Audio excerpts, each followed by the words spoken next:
Magandang umaga po, maupo tayo lahat.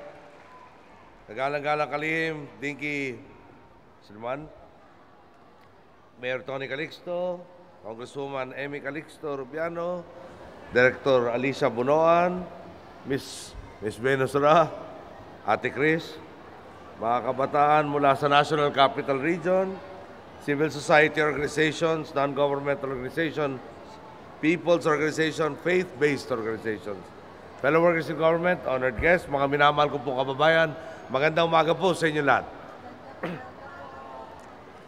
Talaga naman pong gumagaan, ang ating kalooban kapag halos kasimbata lang natin ang ating mga kasama. Lalo pat ipinagdiriwang natin ang Kapaskuhan. Sabik po ako makasama kayong magigiliw na kabataan na nagpapasigla sa aming medyo nakakatanda na sa inyo.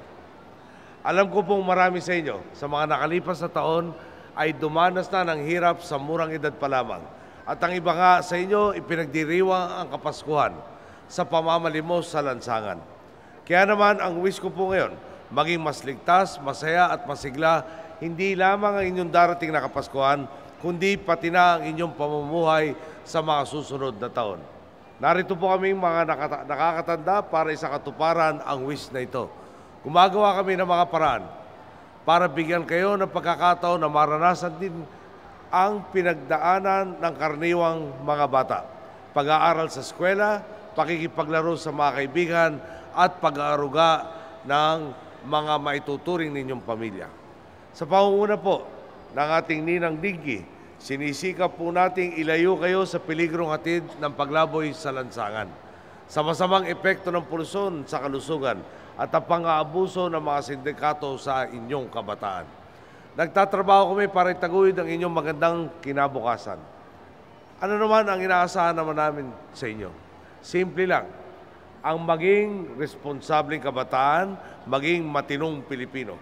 Habang tinutupad ng pamahalaan ng mga paraan para mabigyan kayo ng edukasyon, mahandugan ang inyong mga magulang ng trabaho, mabigyan ng mga kapatid at kaibigan nyo ng pagkain at gamot, sana naman ay tulungan din ninyo kami.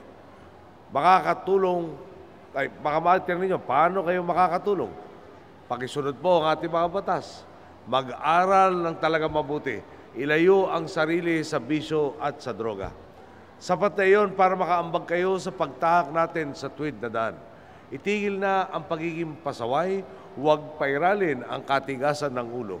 Marami tayong magagawa kung gagawin lang natin ang tama. Isa nga po ang pagdiriwang ng ito sa mga dahilan kung bakit magiging merry ang ating Christmas.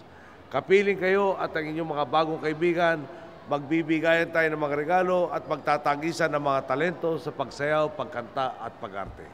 Maituturing ko na po itong isang napakagandang aginaldo ngayong Pasko. Mananatili ang inyong masasayang ngiti sa aking puso't isipan.